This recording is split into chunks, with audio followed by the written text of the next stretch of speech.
1815년 6월 영국 해군과 프랑스군이 위털로에서 대전을 치르고 있었습니다. 지금으로부터 한 180여 년 전, 180여 년 전이 맞나요? 이제 뭐 하여튼 190 뭐 이렇게 되는 것 같은데 180여 년 전 무전 시설이 발명되기 전이어서 그 전선에서 보내는 신호를 해안에서 육안으로 식별하는 것으로 당시 전세를 판가름할 때였다고 합니다. 영국 국민은 해전을 치르고 있는 웰링턴 장군에게서 전해지는 전쟁 결과의 소식을 초조하게 기다리고 있었겠죠. 드디어 바다에서 싸우고 있는 그 전쟁터에서 신호가 오는 것을 발견합니다. 그러나 그 신호의 내용은 웰링턴이 패했다라는 신호였습니다. 영국 국민 모두가 패배감과 절망감에 빠집니다. 웰링턴이 패했다. 이 비보를 전하고 난 후 바다는 자욱한 안개로 한동안 뒤덮여버립니다. 그리고 이 소식은 즉시 영국 전역에 퍼지기 시작을 하죠. 남편이나 자식을 전쟁터에 내보낸 아내나 부모들은 대성통곡하기 시작했고 영국 전역은 온전한 통곡 소리와 그에 맞서 영국 왕실 역시 비통함에 잠겨버렸습니다. 얼마가 지난 후 바다의 안개가 걷히기 시작합니다. 배로부터 다시 신호가 옵니다. 그리고 그 신호의 내용은 웰링턴이 패했다라는 신호가 아니고 웰링턴이 적을 패배시켰다라는 것이었습니다. 이 소식 역시 곧 영국 전역에 퍼지기 시작을 하죠. 모든 영국 국민이 거리로 뛰쳐나와 만세를 부르며 기쁨의 탄성을 지르며 거리를 가득 메웠다고 합니다. 그 전에는 안개가 걷히기 전에는 잘못 전해졌는 것이겠죠. 웰링턴이 패했다. 그런데 그 안개가 걷히고 난 후 좀 더 명확하게 보였던 소식은 뭡니까? 웰링턴이 적을 패배시켰다 했습니다. 예수님께서 십자가에 처형되고 사흘 동안 이 안개와 같이 무덤 속에 계셨습니다. 그 시간은 예수님이 패했다라는 슬픈 소식이었습니다. 그래서 그 소식이 3일 동안 입과 입을 통하여 사람과 사람을 통하여 예루살렘과 갈릴리에 퍼졌던 시간이 됐겠죠. 그러나 부활주일 새벽 빈 무덤을 발견했던 제자들과 여인들의 입을 통해 전해지는 소식은 안개가 걷힌 후 영국 국민이 들었던 그 소식보다 더 위대한 소식입니다. 예수께서 죽음을 패배시켰다라는 소식이죠. 새로운 생명이 움트는 새 역사의 아침이 밝아온 것입니다. 네, 부활은요, 예수가 패했다가 아니라 예수가 죽음을 패배시켰다라는 승리의 소식입니다. 사순절 2주차를 지나고 있는 오늘 저는 우리 모두가 예수 그리스도의 능력으로 말미암아 이미 승리한 신앙인이 됐음을 날마다 감사하며 나아가는 그런 자녀들 될 수 있기를 소망해 봅니다. 그래서 오늘 본문을 통해서 나누고자 하는 내용은 이것입니다. 첫 번째, 예수 그리스도의 부활로 말미암아 승리한 백성들의 소식은 이래야 합니다. 고난을 기쁘게 여길 줄 아는 믿음 위에 서야 합니다. 고난을 기쁘게 여길 줄 아는 믿음 위에 선다는 것, 그것은 바로 오늘 본문 말씀에 나와 있는 이런 말씀이겠죠. 다시 한번 1절 말씀 읽어볼게요. 2절 시작. 내 형제들아, 너희가 여러 가지 시험을 당하거든 온전히 기쁘게 여기라. 아멘. 이따가도 말씀드리겠지만 이 시험 가운데 온전히 기쁠 수 있다는 것은 정말로 믿음의 백성들이기에 가능한 어찌 보면 큰 장점이요 능력 중에 하나일 것입니다. 고난을 기쁘게 여길 줄 아는 믿음. 야고보서의 저자는 야고보입니다. 우리가 잘 아는 대로 예수님의 형제 야고보입니다. 사도행전 12장에서 일찍 가장 먼저 순교했던 야고보와는 동명이인이고요. 일찍 순교했던 야고보는 세베대의 아들이자 사도 요한의 형제였습니다. 오늘 본문을 저술한 야고보는 처음에는 예수님의 형제였음에도 불구하고 예수님이 메시아이심을 믿지는 않았던 것 같습니다. 그러다가 부활하신 예수님이 자신에게 나타나신 사건을 통해 믿음을 갖게 되고 오순절 성령 세례 사건을 통하여 완전히 그리스도를 내 형제였던 그 예수 그리스도를 내 형제였던 예수가 아닌 진정된 메시아, 이 땅을 통치한 메시아, 이 땅을 구원할 메시아임으로 믿게 되는 것입니다. 오순절 성령 세례 사건을 통하여 완전히 그리스도를 메시아로 모시게 된 제자, 그 제자가 바로 야고보였습니다. 그는 곧 예루살렘의 지도적 인물 가운데 하나가 되어 사도행전 15장에서는 베드로, 요한과 함께 예루살렘 공회의 수장으로 활동했으며 안디옥의 이방 신자들에게 편지를 쓸 때도 주도적인 역할을 하게 됩니다. 오늘 야고보서는 그 야고보가 흩어져 있는 유대인들에게 쓴 편지입니다. 1절이거든요. 같이 한번 읽어봅시다. 시작. 하나님과 주 예수 그리스도의 종 야고보는 흩어져 있는 12지파에게 문안하노라. 아멘.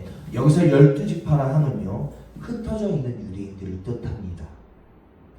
우리가 잘 알다시피 당시 초대교회는 사울, 즉 바울의 핍박이 있었습니다.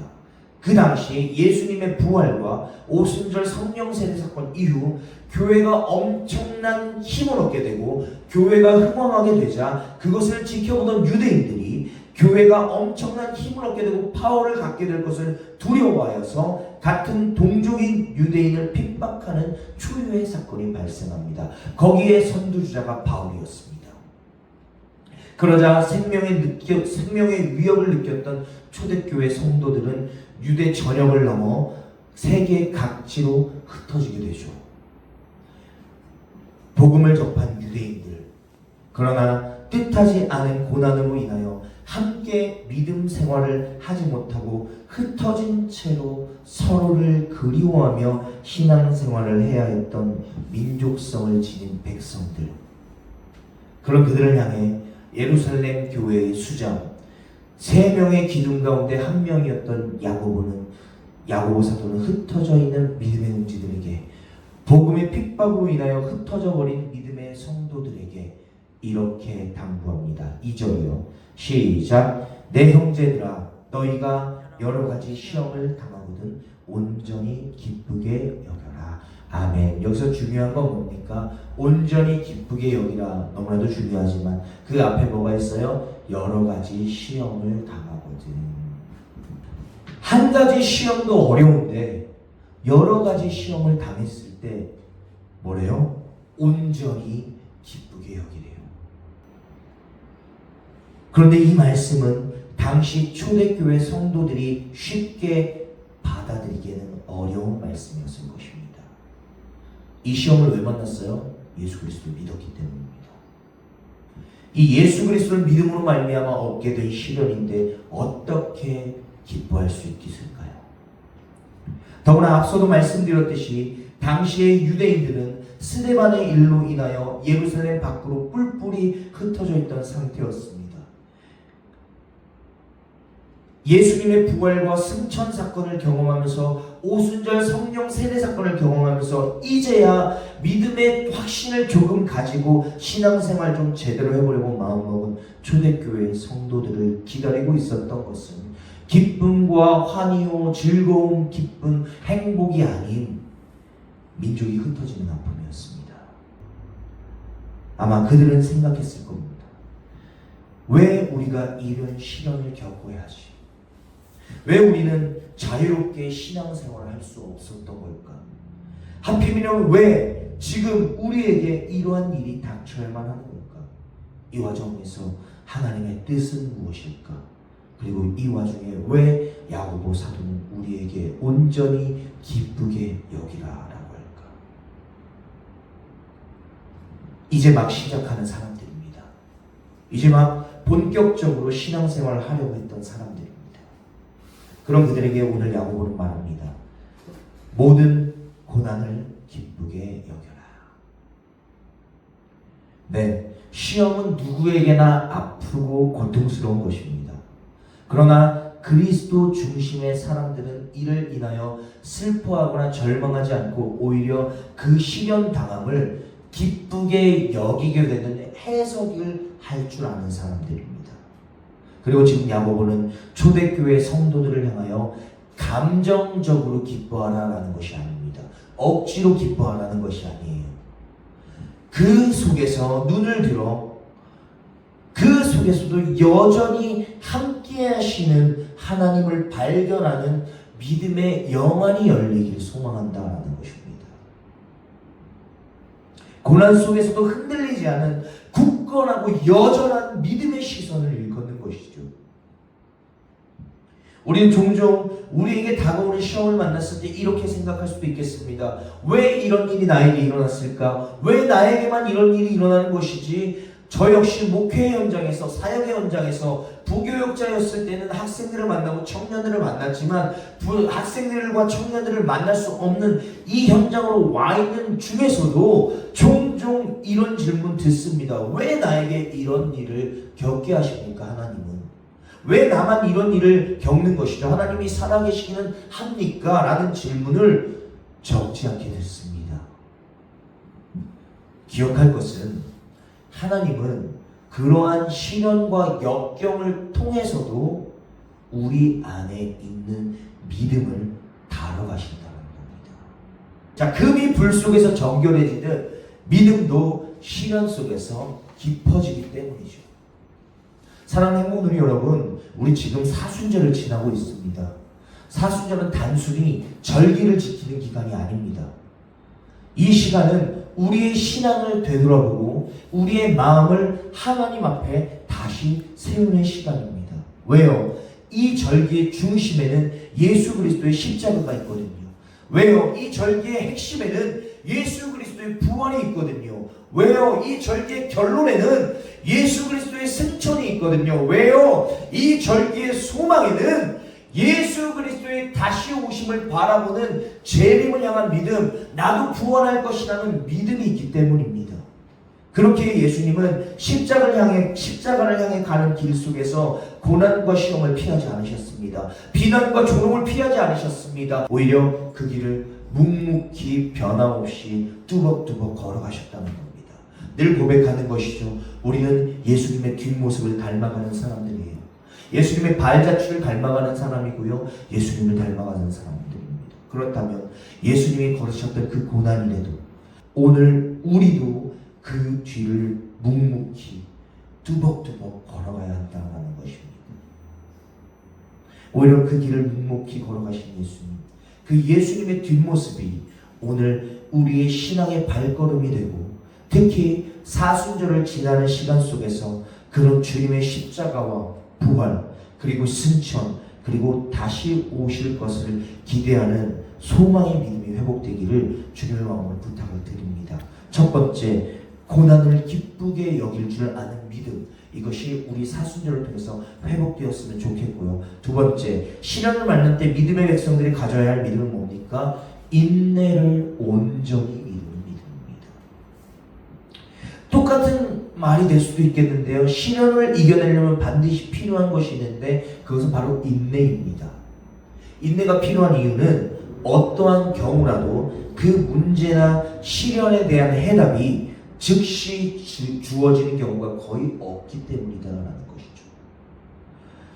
딱 문제가 딱 나왔을 때 우리의 그 수학 문제 답처럼 그 문제 답이 있었으면 좋겠는데 답이 보이질 않아요. 그 답을 향해서 열심히 걸어갔는데도 그 답이 전혀 감이 잡히지 않아요. 그럴지라도 인내하며 주님 허락하신 그 날까지, 주님이 나에게 그것들이 해석되게 하는 날까지 걸어가야 된다라는 것이죠. 4절을 보십시오. 4절 같이 한번 읽어봅시다. 시작. 인내를 온전히 이루라. 이는 너희로 온전하고 구비하여 조금도 부족함이 없게 하려 함이라. 아멘. 한글로는 단순히 이 그냥 인내를 온전히 이루라 라고만 되어 있지만요, 영어 성경은 이 부분을 이렇게 표현하고 있습니다. 아닙니다. 제가 언젠가도 이 부분 설교하면서 똑같이 말씀드렸던 것 같아요. And let endurance have its full effect. 한글로 해석하면요, 인내가 완전한 효과를 갖도록 만들라라는 거예요.